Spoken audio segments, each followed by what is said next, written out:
I just thought I would... okay, I'm obsessed. And that's a good thing. I'm obsessed with my book. Haven't been obsessed with my book for a long time.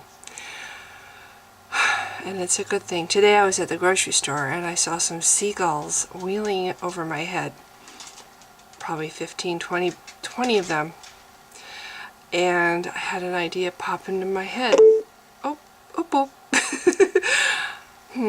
Okay, we won't do this so that won't happen. Sorry. So that won't happen again. I had an idea pop in my head. An idea for another story. Another character. And actually a whole different genre. Or maybe not. I don't know if it could be fantasy adventure or fantasy fiction. Another sound effect. Isn't that great? But possibly a romance. I've never written romance. I don't read it. It's probably not a good idea to write something that you don't read. But anyway, so it's like the wheels are spinning again. It's just it's a really good feeling. So I kind of feel like I'm starting to be obsessed again with writing, and it feels good.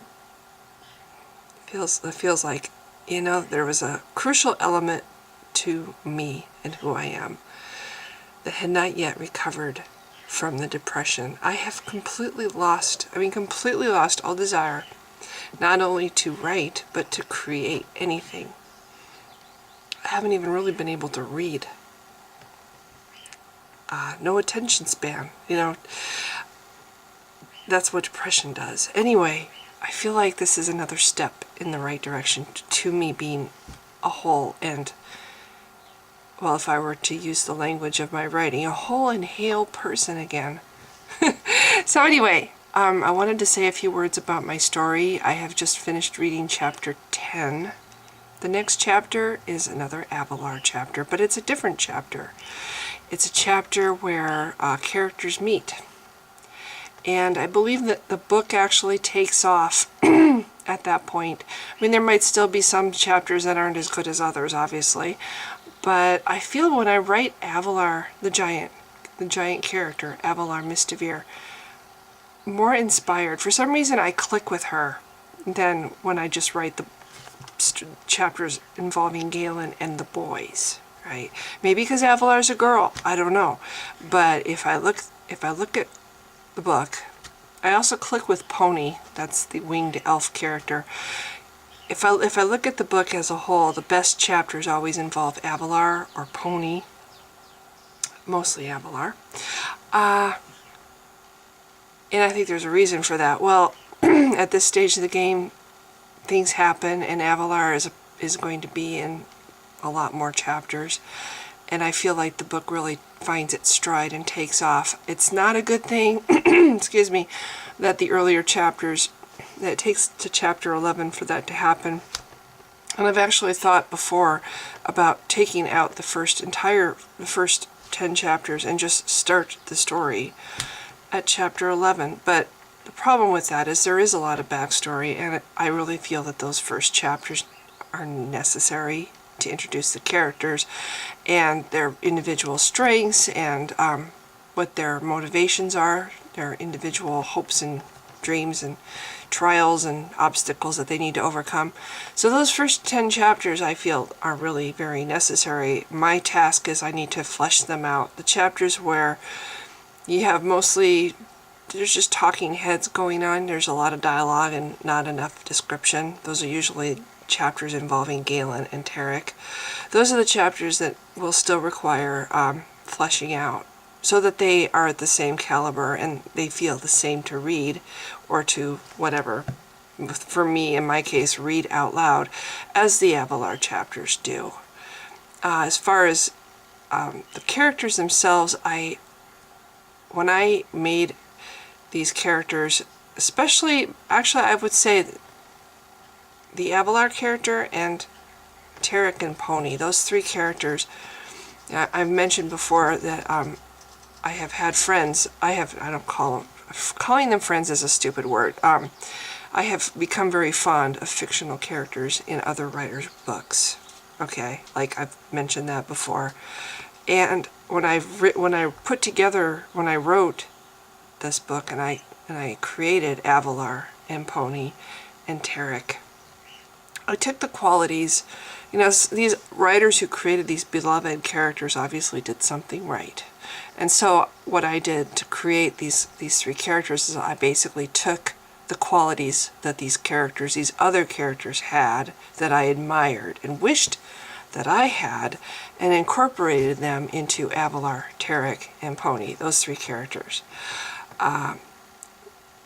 Galen, the Galen character, is kind of like, this is somebody who is not quite fully developed yet as a person. And at the time I wrote Song of Mornius, it's kind of how I felt. So it's kind of like a glimpse of where I felt that I was in my life and where I wanted to be in my life. Unfortunately, Galen was, as I said before, a little needy, because I was very needy.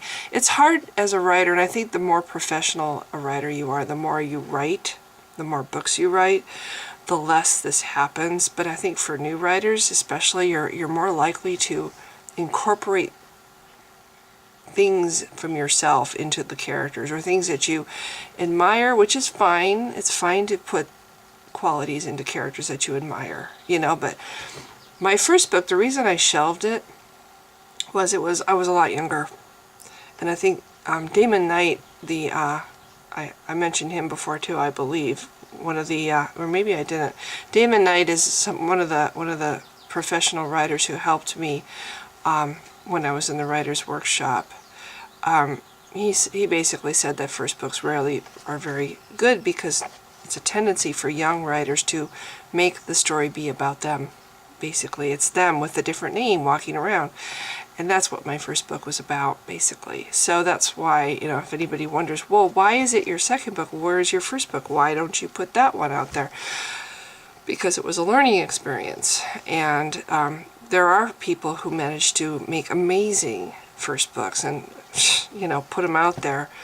I'm trying to think of his name, and I don't want to say it because it's probably wrong. I'm thinking Terry Brooks, but that might not be the right guy, the right name. But first books have been published and actually have been really awesome, but not always. And I think it's more likely, especially if you're young, writing, that your first book might just be a learning experience. And Mornius is kind of just me a little beyond that point. I mean, there's still a little bit of my own personal experience in Galen, having to deal with abuse and having to deal with learning to get along with people because you didn't have much contact. That kind of comes from personal experience, and that's not always a bad thing either. It's a good idea to write what you know. And maybe that's part of the problem when I write the stuff with Galen and Tarek and company. I'm not writing stuff that I know so much. Obviously, I've never gone on a trek with, over the mountains with a lot of other people, and provisions, and I've never wielded a sword. So I'm not necessarily writing as much from what I know as from what I have in my imagination and what I've gleaned from reading other sword and sorcery type writing, It's not necessarily writing what I know, it's writing what I imagine and what I've learned from reading. But, if you literally only write what you know, you probably can't ever write fantasy adventure. Part of that has to involve your imagination. A lot of writers who maybe have good friends or have money to afford to have consultants to turn to get information. I don't have that. If I knew somebody who was familiar with sword combat, or if I knew somebody who was familiar with how to make a boat or how to sail a boat, I would definitely look to those people for information to make my story seem more realistic. But as a new writer who doesn't really have any contacts, all I can do is read things. Okay, I'm going to make this chapter about a boat. I need to read, a little bit about boats. So anyway, it's a fun learning experience, and you kind of hope through the course of it that you can create a story that suggests the things that you don't necessarily know, but there's enough suggestion there for the reader to get, you know, from their own visual of what's going on, if that makes any sense. So I just wanted to say that another video of me talking about my book, what I think about things, and the fact that I'm kind of revved up now that I'm past the first. Unfortunately, the rest of the chapters are all paper. They're all printed. I'm going to have to work harder. They're going to require more rewriting because they're earlier drafts. But I think they're, all in all, they're better chapters. They're more interesting. They're more, there's a lot more. It's, having Avalar in the mix spices up a lot. And it's, I think they're more, I think the book takes off at this point. So that's it. I'm going to probably read chapter 11, maybe either today or tomorrow, and then there might be some time until the next chapter, because as I said, I'm going to have to type them out and rewrite them before I can read them. But this is fun, you know? Even if nobody is really reading it, it's kind of like, okay, my goal is ... and it's motivating me to keep doing this, and so I'm doing it. You know, it's like, okay, I got chapter, now I have to get the other chapters up because somebody might want to read those, and so I have to, it's motivating me to work on my book, and this is a good thing. So anyway, that's all, I guess. Honestly, right now, the way I am, I could probably talk on this subject all day. That's how fired up I am. So, and this other idea that popped into my head, I might have to, like, write down a few notes because I kind of like it, you know, and I haven't even thought about writing another story. Again, no creativity for so long.